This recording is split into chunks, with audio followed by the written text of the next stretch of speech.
all you have. How you use it.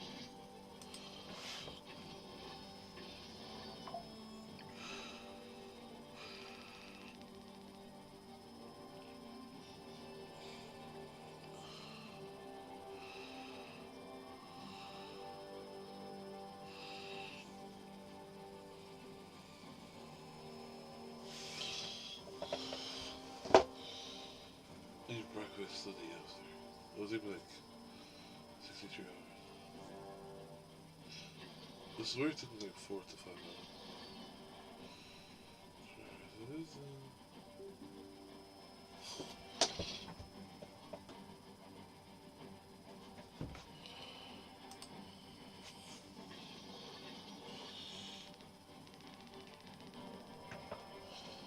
Everyone's using my shit, that's you know.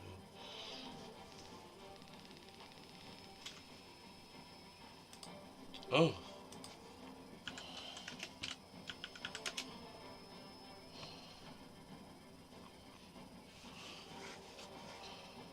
Stop being...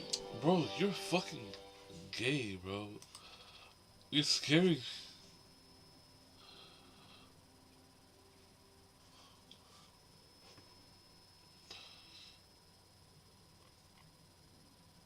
What do I do again? How do I put music on? Ah, see, dude. I miss you. You need a visa. Oh, I see. Work visa. I just woke up and I'm like, I didn't even change clothes. I'm still in my pajamas.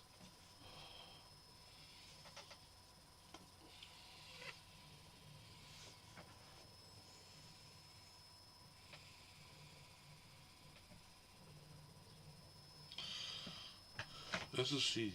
If seen clothes is high quality or made out of cotton, I'm gonna buy loads more. Cause that's all I wanted is high quality clothes. Timu's clothes, everything's a jersey. So I look like I'm exercising every single month of the week. Like, what the fuck?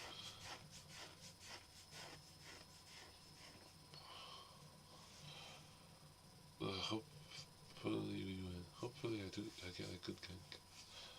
That other game was really good. I ganked bot lane like 3 times, or I don't know how many times. I always forget how many times I gank. It's usually just random. Hopefully, if I get kills, I can carry. Cause mid game, I'm strong mid game. I'm really strong mid game. But I always forget to use my mid game powers anyways. Where's the music at?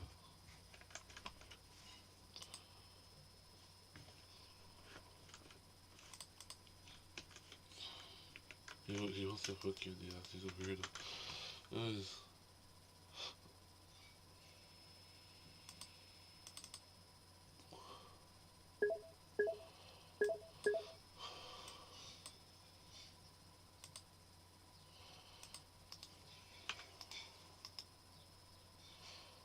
lag. I don't know how I won the last game.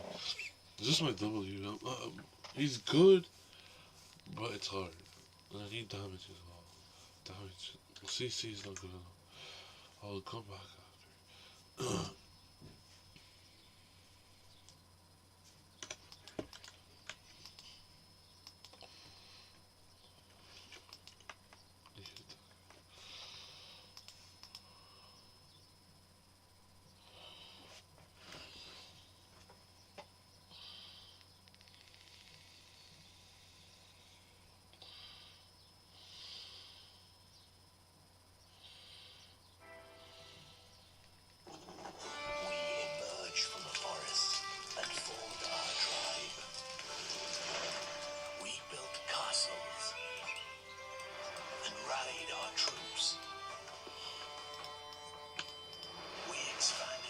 What's it to? And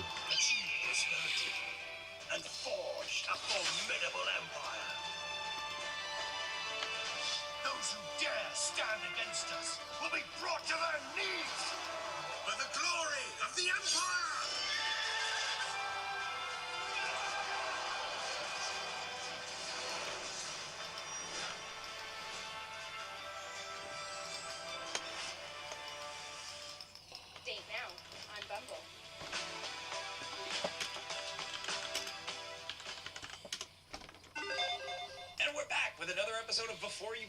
you know by now, that show where we give you some straight up gameplay and our first impressions of the latest video games releasing. As usual, it's me, Jake Baldino, and today we're talking about Death Stranding 2. This is the follow-up to Hideo Kojima and Kojima Productions' 2019 game. Here, Sam is back, the world is still a mess, and he's got to deliver a lot of stuff. It is once again a weird, lengthy, interesting game. And personally, as much as I enjoyed the first Death Stranding, I think Death Stranding 2 is an improvement. In recent years, I've encountered a lot of sequels that I just didn't really end up loving as much as the first game. Thankfully, this time around, I think Death Stranding 2 builds what the first game sets up and runs with it. Whether or not that all lands with you personally, it's going to be up to you. But I've had a lot of fun playing this one, and I got a lot to say. So just so you know, we've been playing a review copy, and all of this footage is captured running on a PS5 Pro and is spoiler-free. So any cutscenes or things you see here are relatively early in the game, or just stuff heavily featured in the marketing. And even there, in the edit, like, we played it really safe, so I think you're pretty covered. But, you know, just as a little bit of a catch-up, after the events of Death Stranding 1 and narrowly escaping the end of the world, Sam and Baby Lou are hiding out when they're tasked with a new mission to connect another region of the world, just as they did America in the first game. So Sam sets out to do what he does best, which in my mind is just extreme cardio. Like, he's hauling boxes and packages long distances to deliver them. Occasionally killing some dudes and some ghosts, but mostly just kind of vibing out in big sprawling landscapes. That's Death Stranding. Now, two things right off the bat. The questions I've gotten the most on social media. Do you need to play Death Stranding 1 before this? I hate to say it, but yeah, probably. The game has a lot of language in describing this world that it kind of just assumes you know. It's a weird world with a bunch of confusing lore and, more specifically, a lot of rules. You might be able to pick up a lot of it as you go, but I'd say maybe watch more than one YouTube recap to really get acclimated. The game does actually include a previously on type thing on the main menu, but it's kind of just a big slideshow and it huffs its own farts a little bit too much. Like I said, maybe just watch a YouTube recap. But the other thing is that, look, if you didn't like the first game, if you thought it was weird, or boring, or a walking simulator, or whatever, you're still probably not going to like this one. The playability is significantly improved, but the reality is still that Death Stranding didn't change what it is to capture more audience. It's still, at the end of the day, a quirky delivery game through and through. So if the first one wasn't for you, I don't know if this one will change enough for you. But with that out of the way, for fans of the first game, this one does really kind of go balls to the wall. It's just more fun, straight up. More tools, more deliveries, bigger battles, better combat and stealth, cool bosses, and just interesting, bigger feeling worlds. It's not apparent right away though. I'll be completely honest, the first few hours felt extremely samey. Like, same flow. Bring a package to a similar looking building you've seen a bunch of times in the first game. The same animation from the first game plays where Sam places the packages and links up the chiral network. You've done it a million times. You've talked to a hologram, you then take a nap in the room, you take a shower. Bar for bar, it felt too similar where I was actually like kind of thinking to myself, what were they making for the last 5 years? But then after a while, the improvements rear their head, and I realize the substantial changes, right? Essentially, the core delivery stuff, that whole loop, is the same, but with some streamlined elements and more fun stuff added in to make it more compelling and just, like, fresh enough, as well as just better pacing overall, which made a difference. Whereas in Death Stranding 1, it felt like you'd go hours talking to holograms in basements, just kind of begging for a big story moment, until the game suddenly decides to dump an hour-long cutscene onto you. Here, in Death Stranding 2, the adventure, to me, just felt well-paced. Like, you're still free to do deliveries however you want, take on optional ones, and grind stuff out, of course, but the game just does a better job introducing consistent story moments and some immediacy to some of the big deliveries and the long treks that you're making. And that just made a huge difference to me. Less characters are just calling you up while you're out in the field now to just give you expository dialogue now. So it is a little quieter moment to moment, but then you're often just rewarded with way more interesting stuff happening consistently. Now, I've mentioned streamlining, but it's done in a way that doesn't cut out what made these games special. It's still a clunky game by nature, but much has been done to make navigating menus, planning routes, and managing cargo much better. you're loading into vehicles quicker, you're clicking less things on menus. There's still a lot, but like you're clicking less things, you're organizing quicker, you're cycling through things quicker. It just makes the game feel smoother and enables you to more easily do the things you want to do. You're getting useful tech and tools much earlier this time around. So the simple walking and climbing more quickly fades to riding vehicles and using zip lines and a monorail and all this crazy shit. So while yes, you lose some of the tension early on of just climbing a mountain and hoping you don't trip and fall, you get to more easily take advantage of stuff that was kind of later in the first game. There's also this new weather pattern system that can make things more difficult, sometimes during story missions, but also randomly on a delivery. Weather is like a trackable system in the game now, and during intense rain, rivers are going to flood and rise, like making traversal more difficult or washing away old bridges that you built. Sandstorms make it hard to see, and wind drains your stamina quicker. There's even an element of fire in the game. These are really well done and just fun to see play out. And having them force you to change your strategies in real time and improvise is just a good way of shaking things up. In fact, I actually wish there was even more of it here. Now, along with this, like I had kind of alluded to before, the game does a really good job doling out tools to you as you make deliveries. The loop is just, once again, oddly addictive if it clicks with you. You want to go big, you know? You want to load up as many packages as you can. You want to fill your car and venture out with that challenging delivery because every earned, unlocked tool is useful. Faster exoskeleton legs, better weapons, more tools for stealth, more battery storage, you name it. I just found it more rewarding this time. Even if last time around the hikes were more arduous and I was begging for help, in Death Stranding 2, I was just happy to grind for the next fun thing. Like an improved thing to build out in the field and leave for people, or like an interesting silenced weapon, or like these decoy hologram throwable grenade things. Plus, there's more stat tracking, as well as a good skill tree here that has useful upgrades you can unlock with these earned points. Think like better detection radius, improved battery charging, and a bunch of other stuff. And this is along with new backpack and vehicle upgrades that are just way more thought out and in-depth this time around. Now, you can probably tell by what I've mentioned, but there are way more opportunities for combat and stealth in Death Stranding 2. Keep in mind, I played the original Death Stranding at launch, before all the updates where they gave you a bunch of tools and automated stuff and, you know, these different things. So I didn't really like combat in the first game, and I mostly avoided it where I could because it just felt clunky and weird, like the game had this identity crisis. This time around, combat is much smoother. Now, I'll admit, like, you're still a goofy guy with a bunch of boxes on your back, and you're still rummaging through all your boxes for an assault rifle, but it's just way smoother this time around in terms of feel and also enemy encounter design.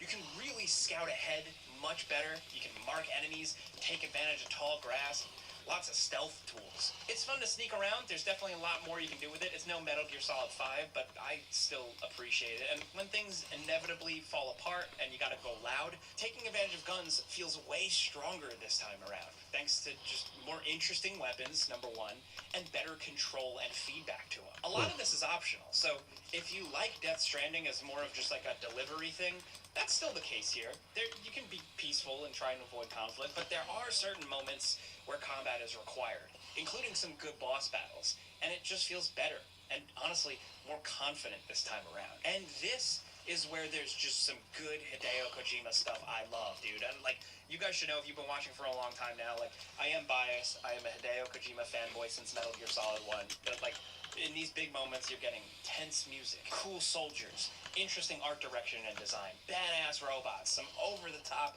action set-piece moments. Some of it feels extremely, maybe overly referential to Death Stranding 1, but there's still plenty of cool, unique moments. Unfortunately, creeping around BTs just doesn't quite hit as hard as it did in the first game. I found these sections much easier, for the most part. The BTs are easier to see, their detection, even less than it was last time around, and just nowhere near the same level of tension to it all. Maybe it's just because I'm more familiar with this world and the threats, I don't know, but they just felt nerfed. And speaking of returning elements, it's still fun to build roads, it's fun to use a bridge that someone else built and give them a thumbs up, all that Strand-type world building out here is still compelling with some fun remixes. And couple that with having way more tech and tools earlier on, like I said, it just makes it feel like you're really taking advantage of everything the game has. Like, end game level play of Death Stranding 1 feels like the inspiration here. I like playing in this world, and I liked it more than the first game. I liked pursuing and seeing through the story in this world. Now, does the story land? I think that's going to be extremely subjective. It's not an open and shut case. Some characters are introduced with a lot of fanfare and take up a lot of time and end up not really feeling very important.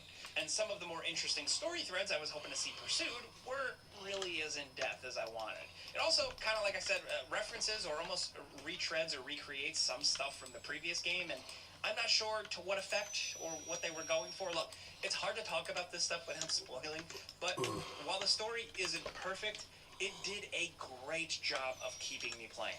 Even if it had weird spots that didn't quite land, I still wanted to keep playing to see what happens next. And the high points are absolutely some of the coolest shit I've seen in a video game in a long time. Now, smaller note, I really liked Sam this time around. He's a more active participant in the events, and I think it really helped the story quite a bit. He's still a man of few words, you know, he's not like this overly chatty guy, but he's got more agency, he's a little cooler, and just more interesting. He's not just a vessel for the player, someone who just weirdly stands around while exposition rolls in and he doesn't really say anything. Now, he just feels well thought out and significant. Plus, he's even more customizable, and the graphics are good enough now that he just looks like a real guy. The visuals are nuts. It's almost uncanny. So, Death Stranding 2 is extremely familiar, while also massively improved in a lot of ways. Gameplay is more fun and more immediately gripping.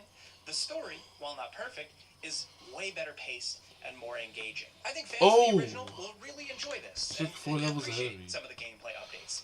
And honestly, just to be back in this cool, weird world, where people dying is like a nuclear event, where the rain ages you if it hits your skin, where some people have superpowers for no reason, where you can expect to turn a corner and see a weird celebrity cameo in the game, the Metal Gear Solid inspirations, the lighter moments, a lot of levity, and a lot of weird, dark, creepy shit. Hiking around, adventuring, being exposed to cool new music by real-world artists, stumbling upon weird surprises, and leaving help for other players behind you. I think Death Stranding 2 succeeds. Like the first game, it's not for everyone, but I think that's by design, and that's okay. If it is for you, I think you're gonna have a hell of a good time. But that's a before you buy. You know how this goes by now. I give you some pros, some cons, and some personal opinion, and now I want to hear yours down in the comments. Are you someone who was into Death Stranding 1? Did you jump on right away? Did you maybe play it later on with a re-release and updates and stuff like that? What's your experience? Were you looking forward to the second one, or do you hate these games? You'll probably let us know either way. But let's talk about anything Death Stranding 2 or Kojima Productions and Hideo Kojima down in the comments. If you like this video, you know, seeing some gameplay, maybe it helped you out, informed you, clicking a like button legitimately helps us out. Thank you. But that's it. I'm Jake Baldino. Thank you very much for watching. We'll see you guys next time.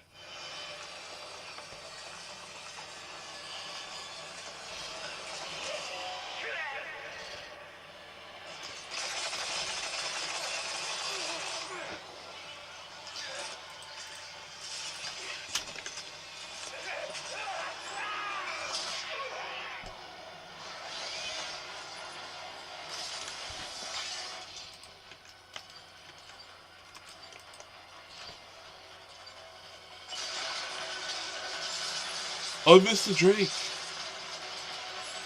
Oh my god, I completely forgot. Yeah, Drake. I didn't even realize until it was gone. Oh my god, everything respawned again. Bro.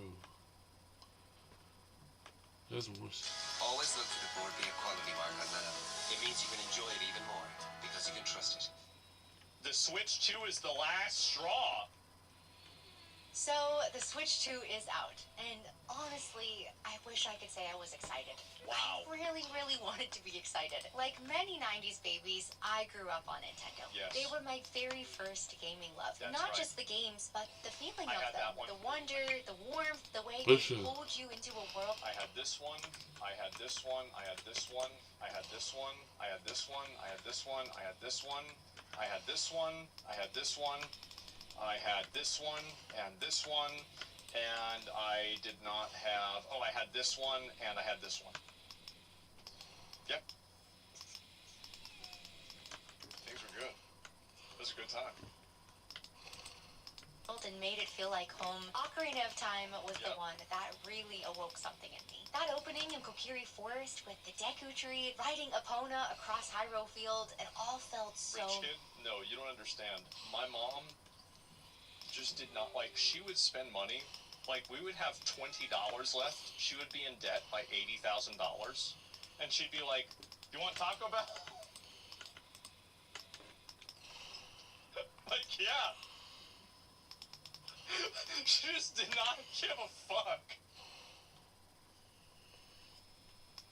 Massive. Like a real That was world it. was tucked inside a little cartridge. And then Majora's Mask Yep. came along, and Whoa. my little self How had should we do never some felt damage? such anxiety. That Oh, eerie yeah, moon, the ticking clock, the emotional side quests that Yeah. made you care so much in so little time. It was the very first game that made me feel something beyond just fun. It Yeah. was sad, confusing, kind of strange at times. I could never finish. I didn't like the timeline and the time thing in Ocarina or in Majora's Mask. I liked Ocarina of Time way more, even though I think that the aesthetic of Majora's Mask is way more badass.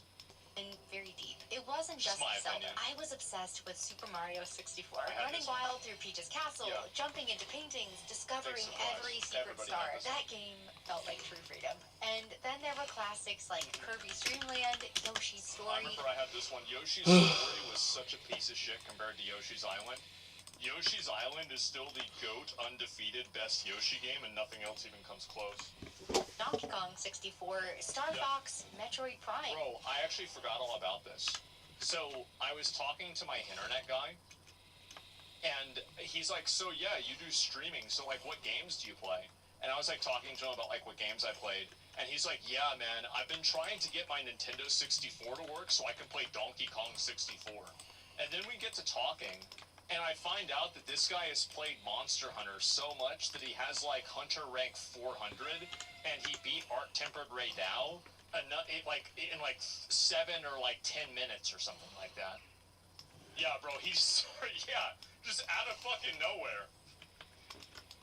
On just 64, reminded me Star seeing Fox, Metroid Prime, I had all all those. completely different and Yep. wonderful in their own way. And every one of them had a vibe, a soul, that They rank it Nintendo up. spark that made it feel like you weren't just playing, you were being let in on something very special. That's a And good then my parents bought me the original I love DS. how you know exactly where this game is going, or sorry, where this video is going, because she's playing Pal World in the background.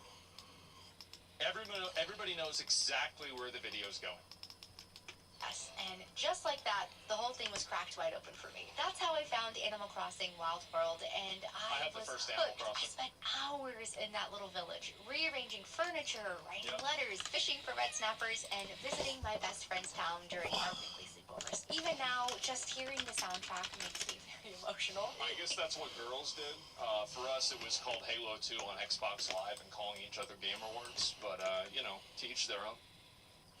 Takes me right back to those quiet, cozy afternoons Totally after different. school, all curled up with that clunky silver DS, Good time with listening nowhere else to that I needed Nirvana. to be. Truly the epitome of AC/DC, nostalgia. I Van didn't know Halen. it then, but those games were Linkin helping Park. to shape how I saw everything. Stories, characters, even myself. And for a while, it really felt like Nintendo understood how to make something that mattered. And it didn't stop there. I basically owned every major Nintendo console, starting with still the do. N64, GameCube, Wii, Yep. DS, 3DS, I have that. even the Wii U, which, in my humble opinion, was ahead of its time, by the way. But It I was don't. massively ahead of its time, absolutely fucking based.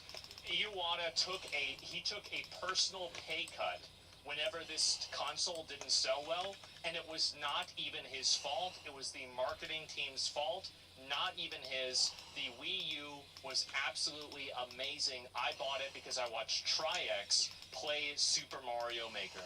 And the moment that I saw that, I realized that I needed to. I bought an entire console just to play that one game.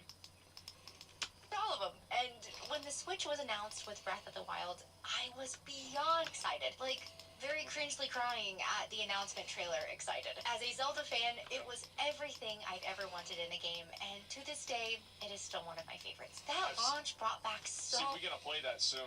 I'm gonna try that. I bought both Zeldas and I bought Mario Kart. much of the old magic, which is probably why I held on for so long, and I even wanted to work for them. Genuinely. I My applied to dad corporate works at Nintendo PR Nintendo. jobs probably 15 to 20 times. not even exaggerating. Back in 2019, I was pursuing PR, and when I got the opportunity to go to E3 that year, the very last E3, The last one. I actually COVID spoke with the killed it. Nintendo PR team in person. It was pretty cool. The Nintendo section of the event was so overwhelming and electric, and I remember thinking, this is it. This is what I want. This is what I want to be a part of. So Yep. please, hear me out. What we are about to discuss isn't coming from someone who's out to bash Nintendo. This is coming from someone who genuinely, wholeheartedly, even at times very cringely, loved Nintendo and their games, and really believed in what I thought they stood for. But over time, I've started to realize that maybe Nintendo isn't the company I thought they were. What Shit. I've seen over the last few Shit. years is that my nostalgia goggles have been working overtime, and they kept me from really seeing the true nature of a company that I once held so dear to my heart. So, let's dive in, and let's start. Hey, can you play Pal World on the Nintendo Switch?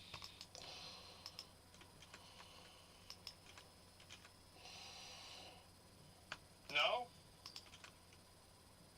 Huh. The release of the Switch 2. It's officially out now, and sales are booming. Records are being broken, and over 3 million units were sold worldwide on release day. People Here's are the also hand up. loving Yeah, Mario yeah, Kart I World, wanna see and I'm genuinely very happy for them. Yes, That's nice. the game looks like a lot of fun. I just wish I felt something, because more than anything, I just feel tired. At $450 or $500 if you get it bundled with Mario Kart World, this doesn't feel like a celebration of the next chapter. It feels like Nintendo seeing how far they can stretch our loyalty, how much they can charge us for something that isn't even new, just a little bit newer. And listen, I'm not here to crap on Mario Kart. I actually really like Mario Kart. I do. It's one of those comfort games that's always been there, and it's I don't. Mario Kart cannibalized F-Zero, and F-Zero was better in every single way. Mario Kart's for kids. attached to so many fond memories of playing with friends, That's just- family, that's but the even truth. though it looks fun, Everybody when knows it. that's the flagship title for a brand new console launch, I don't know, I personally just couldn't get behind the hype. Doesn't It matter that feels much, yeah. kind of boring, safe, predictable. Nintendo isn't asking, hey, what's possible here? They're asking, what can we get away with? Because $80 for Mario Kart World That's big money, is not man. just a new number. It's a shift in how this industry treats its players. Yep. And what surprises me, even though it shouldn't at this point, is that it's Nintendo, of all companies, ushering in this new pricing standard. This wasn't them reluctantly following... Nintendo had $60 games in Super Nintendo. Nintendo's been, the thing is, Nintendo is like it's like your grandma that bakes you cookies, and she's really nice to you, and she cares about everything that you care about, but she's also racist. Like, that's it. That's Nintendo. Is that they have a lot of really good things, but there's a few of them that are not so great. A trend that I know was inevitable, but this was them leading the She charge. has a black cat, and it's named... Setting a precedent, establishing $80 as the new normal, and not with some expansive, genre-pushing new experience, but with an exact game formula that we've literally seen 16 times at this point. And it makes you ask, why? Because meanwhile, I'm looking at games like Helldivers 2, Hi-Fi Rush, Lies of P, Remnant 2, Claire Obscur, Baldur's Gate 3, and so many more. Games that have real creative vision, some with massive campaigns, even some with fleshed out co-op systems, launching at or below $60. And many of these games are taking risks and really pushing boundaries, and somehow they're still finding a way to be more accessible. So when Nintendo drops a new console and leads with yet another Mario Kart at a higher price than ever before, it doesn't feel like they're honoring their legacy. It feels like It feels like they're cashing in, bro. Like, it does. It absolutely does. Like, I love Nintendo, too. Like, I mean, I could tell the same stories that she did, like, 100%. But the reality is that it's weird. It's very weird. $80 for Mario Kart? they're monetizing it. Like, they're using it against us. Actually kind of like a feels like a non-issue? slap in the face. That sting. I think it's easy to say it's a non-issue if, like, it's easy to say it's a non-issue if, like, money isn't an issue for you, or if you feel like the games are good.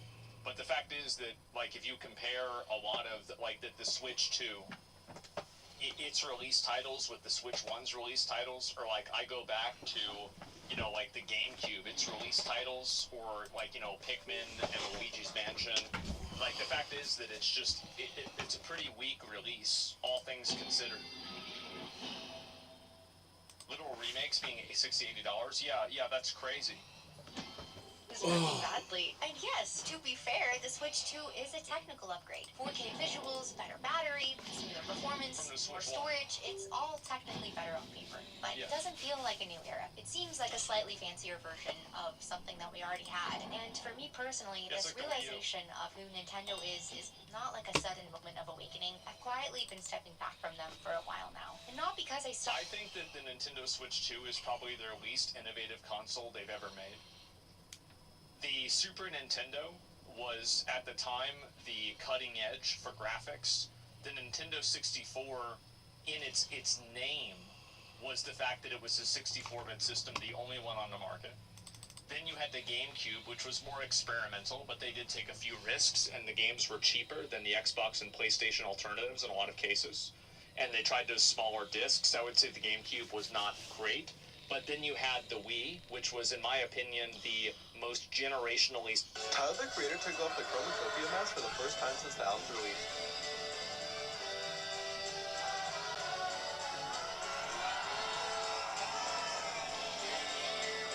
Tyler, the creator, took off the chromatophobia mask for the first time since the album's release.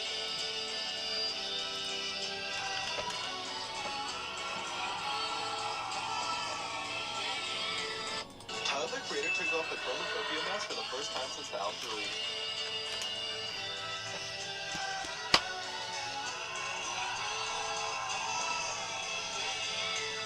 Tyler, the creator, took off the chromatophobia mask for the first time since the album's release.